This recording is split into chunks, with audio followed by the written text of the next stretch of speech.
मुझे car drive करने की इजाज़त नहीं थी, तो पापा ने एक ड्राइवर को कुछ समय पहले काम पर रख दिया था, जिसके जिम्मे मुझे कहीं लेकर जाना और वापस घर छोड़ना था। लेकिन ड्राइवर की हरकतें मुझे अच्छी नहीं लगती थी और मैंने पापा को एक दो बार पहले ही बताया था कि ड्राइवर का मेरी तरफ देखने का अंदाज कुछ ठीक नहीं है। लेकिन पापा अपने काम में इतना बिजी रहते थे कि उन्होंने मेरी इस बात पर ध्यान ही नहीं दिया। मगर ये छोटी सी बात मेरी जिंदगी में इतना उथल पुथल ला देगी, इसका अंदाजा भी मैंने नहीं लगाया था। उस शाम मैं अपनी एक सहेली की बर्थडे पार्टी में गई थी। बर्थडे पार्टी से वापस आते हुए रात के 12 बज चुके थे। मेरी सहेली के घर से मेरा घर तकरीबन 15 किलोमीटर दूर था और सड़क भी रात के समय काफी सुनसान होती थी। जैसे ही ड्राइवर कार लेकर मेरी सहेली के घर से निकला तो अब उसकी हरकतें मुझे डराने लगी थी, क्योंकि कभी वह गाड़ी के शीशे से मुझे देख रहा था तो कभी पीछे मुड़कर मेरे उभारों की तरफ देख रहा था। क्योंकि मैंने जो ड्रेस पहना था वह काफी डीप का था, उसके इस तरह देखने की वजह से मैं काफी असहज हो रही थी और मैं अभी सोच ही रही थी कि अगर कोई भीड़ भाड़ वाला इलाका आए तो मैं चिल्लाकर गाड़ी रुकवा दूंगी। लेकिन तभी अचानक उसने एक सुनसान जगह पर गाड़ी रोक दी। इससे पहले कि उससे कुछ समझ पाती, वह गाड़ी रोकते ही जल्दी से गाड़ी की आगे की सीट से उतरकर मेरे पास पीछे की सीट पर आकर बैठ गया और मेरे उभारों की तरफ देखते हुए कहा, मेम साहब, अगर आप प्यार से सब कुछ करने दोगे तो मैं कुछ भी नहीं कहूँगा, वरना मुझे आपके साथ ये काम जबरदस्ती करना पड़ेगा। उसकी बात सुनकर मैं शॉक्ड हो गई और घबराहट से मेरी जुबान कांपने लगी और मैंने कांपती हुई उससे कहा, आप मेरा सारा सामान पैसा ले लो, लेकिन प्लीज मुझे मेरे घर पहुंचा दो। तब वह मुस्कुराता हुआ बोला कि अगर आपको घर छोड़ दूंगा तो ये मौका मुझे दोबारा नहीं मिल पाएगा, और मेरे ऊपर वाले हिस्से को टच करते हुए बोला, मुझे आपका सामान नहीं चाहिए बल्कि कुछ और चाहिए। आप जितनी खूबसूरत लड़की मैंने आज तक नहीं देखी। जब से आपको देखा है तब से मैं आपके प्यार में पागल हूँ और इस मौके का बहुत दिन से इंतजार किया है, और आज ऐसा मौका देखकर मुझसे रहा नहीं जा रहा। तब मुझे एहसास हुआ कि मैं जो इसके बारे में शक करती थी वह बिल्कुल सही शक था, मगर आज तो बहुत देर हो चुकी थी। वह मुझसे अधिक ताकतवर था और मैं समझ चुकी थी कि मैं उसका मुकाबला नहीं कर पाऊंगी, और रास्ता इतना सुनसान था कि कोई कुत्ता भी उस रास्ते पर दिखाई नहीं दे रहा था।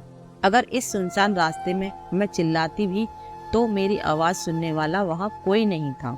इसलिए मैं अब रोते हुए मुझे घर ले जाने के लिए हाथ जोड़ने लगी।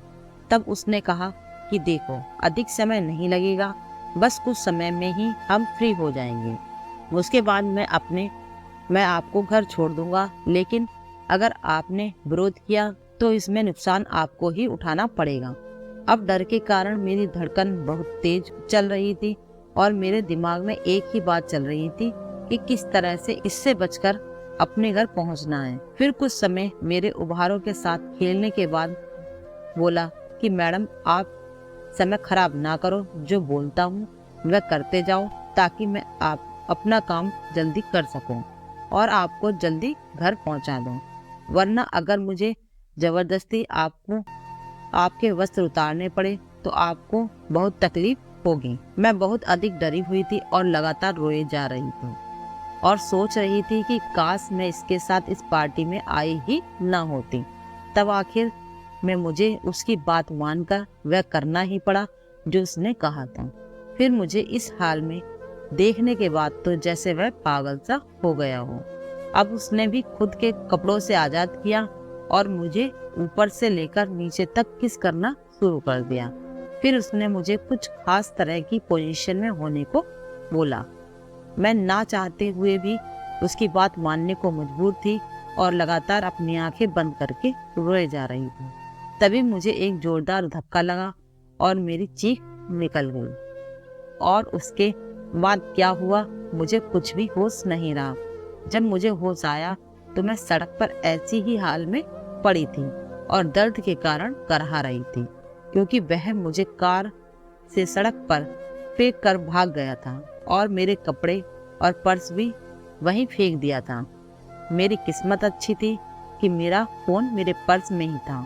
मैंने किसी तरह खुद को ठीक किया और पापा को फोन किया और मेरे साथ जो जो हुआ वह सब कुछ बता दिया। पापा तुरंत ही मुझे लेने के लिए अपनी कार से निकले और थोड़ी ही देर में वहां आ पहुंचे और मुझे इस हालत में देखकर पापा के आंसू बंद नहीं हो रहे थे और उन्हें भी अपनी गलती को एहसास हो रहा था।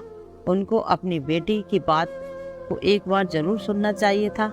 मेरी हालत को देखकर पापा तुरंत मुझे हॉस्पिटल ले गए, जहां मुझे ठीक होने में कुछ समय लग गया, लेकिन मानसिक रूप से मुझे ठीक होने में सालों साल लग गए। पापा ने उसी समय इस घटना के बारे में पुलिस कंप्लेंट कर दी थी और कुछ घंटों के बाद ही ड्राइवर भी पकड़ा गया था और पुलिस ने उसे कई सालों के लिए अंदर डाल दिया था।